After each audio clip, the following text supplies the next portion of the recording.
Assalamualaikum warahmatullahi wabarakatuh. Bismillah, alhamdulillah, salatu wassalamu ala rasulillah wa ala samina katalabillah amma ba'du. Gimana kabarnya teman-teman sekalian? Semoga kita selalu sehat dan dalam lindungan Allah Subhanahu wa taala. Pada kesempatan kali ini saya akan menerangkan materi KN-UAN atau mapel mata pelajaran KN-UAN kelas 11, yaitu tentang bab 1 mengenal Ahlus Sunnah wal Jamaah. Ya, Ahlus Sunnah wal Jamaah. Kita orang NU sebagai warga Nahdlatul Ulama yang berhaluan Ahlus Sunnah wal Jamaah. Ini kita harus, di antara hal yang harus kita ketahui, antara apa sih sebenarnya Ahlus Sunnah wal Jamaah.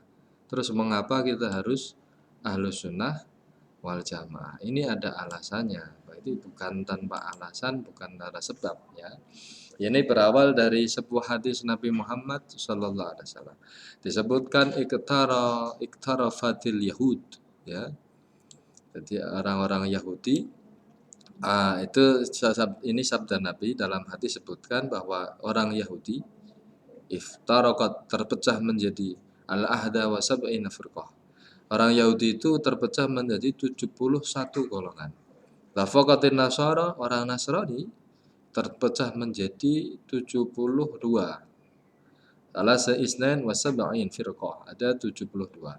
Wasataftariku ummati, dan umatku, ini umat Nabi Muhammad yaitu orang Islam, ya, akan terpecah menjadi berapa? Menjadi ala salasin wa sab'in, ya, menjadi 73 golongan. Kulluhum finar. Ini Nabi Muhammad menyampaikan semuanya masuk neraka illa wahidah, kecuali satu. Siapa? Ya.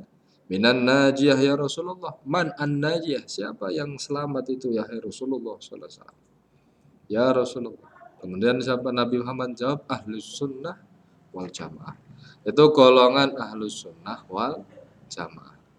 Kemudian sahabat bertanya, Mas Sunnah wal Jamaah, apa sih yang disebut as-sunnah wal jamaah? Al-sunnah wal jamaah itu siapa?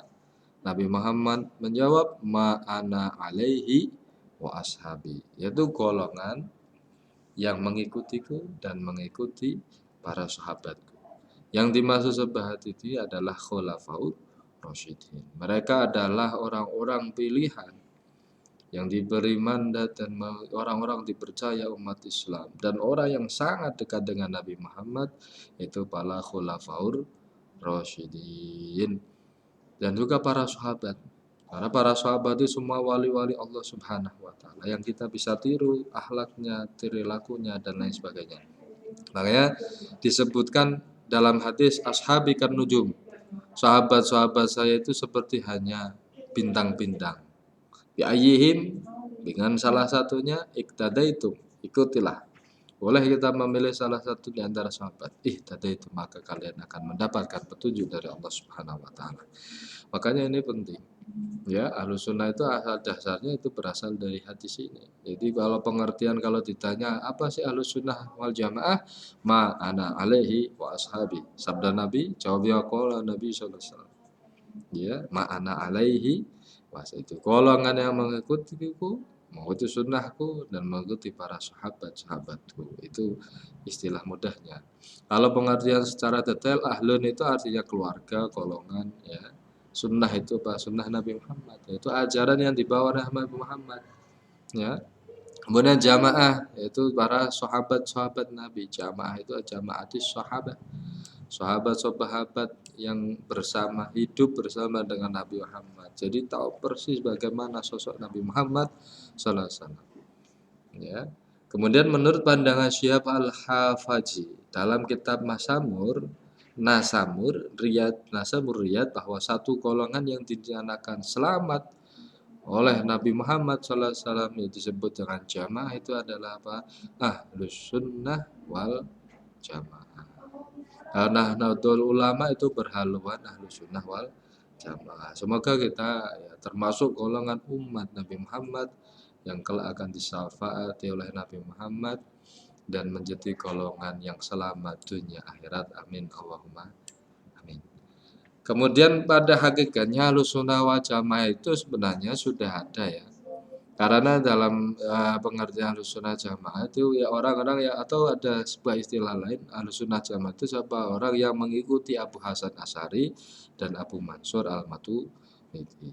Tapi dalam hakikatnya Ahlussunnah Jamaah itu sudah ada sebelum ada dua imam ini, Imam Asy'ari dan Imam Maturidi. Walaupun istilah Ahlussunnah wal Jamaah itu mulai viral, mulai terkenal dan mulai menjadi sebuah kelompok ya, menjadi diartikan sebuah kelompok atau itu setelah ada Abu Hasan Asy'ari dan Abu Mansur Al-Maturidi.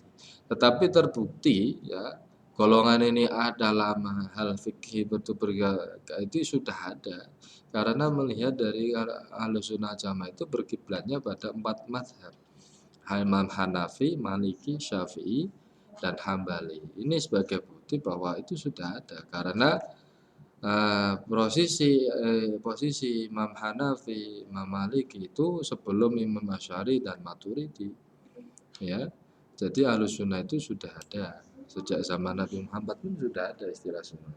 Ya, tetapi mulai viralnya menjadi sebuah kelompok besar dan menjadi sebuah organisasi itu dikatakan sebagai orang-orang yang madhab itu setelah ada Abu Hasan Al-Asy'ari dan Abu Mansur Al-Maturidi. Nah, Ahlussunnah wal Jamaah itu mempunyai 4 prinsip yang penting. Yang pertama adalah tawassut, pertengahan atau jalan tengah. Jadi ketika mengambil satu kesimpulan mu'ad itu jalan tengah, tidak terlalu berat dan tidak terlalu ringan, itu tengah-tengah. Kemudian i'tidal, tegak. Dan satu lagi tawazun, seimbang. Yang keempat adalah samu, toleran. Karena Ahlussunnah wal Jamaah itu adalah aliran yang sangat toleran. Jadi tidak terlalu ke kanan, tidak terlalu ke kiri, tidak ke atas, tidak terlalu ke bawah. Itu tengah-tengah. Makanya golongan yang keselaman ini yang bisa menempatkan sesuatu pada tempatnya. Bisa berada dalam suatu kondisi apapun, itu Ahlussunnah wal Jamaah, dan selalu membawa kedamaian, itu ajaran Ahlussunnah wal Jamaah. Karena di awal Jamaah itu termasuk akidah yang moderat, tidak terlalu ekstrim ke kanan ya, seperti contoh Jabariyah itu terlalu ekstrim ke kanan, atau ada yang tidak terlalu ekstrim juga ke kiri seperti golongan Qadariyah. Karena golongan Islam itu terpecah tadi 73 golongan. Itu ada Qadariyah, Jabariyah, Mu'tazilah, ada Syiah ya, ada nanti An-Najjar dan lain sebagainya. Salah satunya adalah Ahlussunnah wal Jamaah. Maka itu penting ya, kita pelajari. Jadi ya, jangan cuma kita tahu saja, kalau bisa dipraktikkan, kita dalami sebisa mungkin supaya kita harapannya bisa menjadi umat Nabi Muhammad yang terbaik, yang bisa mengikuti haliah atau tingkah laku Nabi Muhammad beserta para sahabatnya. Ya, supaya kita bisa kuncinya supaya bisa mendapatkan ridha Allah Subhanahu wa taala. Ya, mungkin itu yang untuk pertemuan kali ini. Apabila ada salah kata atau kurang pas, nanti jangan lupa untuk bisa bertanya melalui grup WA atau di komen ya, atau bisa langsung menghubungi saya ya. Untuk bertanya apakah sebenarnya apa yang perlu dipertanyakan, apa yang masih bingung atau apa, silahkan ya. Dari saya mungkin pertemuan kali ini kita lanjutkan lain waktu. Dari saya cukup sekian, selalu sehat dan semangat. Cukup sekian, walafuminkum. Assalamualaikum warahmatullahi wabarakatuh.